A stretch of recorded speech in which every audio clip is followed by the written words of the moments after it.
నమస్కారం, ఘంటారావానికి స్వాగతం. ముందుగా ప్రధానాంశాలు. క్యూర్, ప్యూర్, రేర్ పాలసీలతో తెలంగాణ విజన్ డాక్యుమెంట్. ఆదాయం పెంచడం, పేదలకు పంచడమే లక్ష్యమన్న ముఖ్యమంత్రి. నారాయణపేట, వనపర్తి జిల్లాల్లో నేడు సీఎం రేవంత్ రెడ్డి పర్యటన. మక్తల్, కొడంగల్ ఎత్తిపోతల నిర్మాణానికి శంకుస్థాపన. నేటి నుంచి పార్లమెంటు శీతాకాల సమావేశాలు.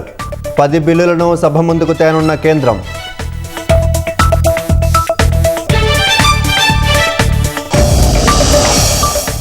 తుఫాను కారణంగా శ్రీలంకలో 334కు పెరిగిన మృతులు. 370 మందికి పైగా గల్లంతు. సాయం కొనసాగిస్తున్న భారత్.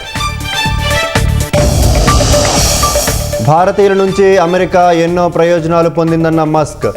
ప్రతిభావంతులను తీసుకురావడానికి H-1B వీసా అవసరమని వెల్లడి.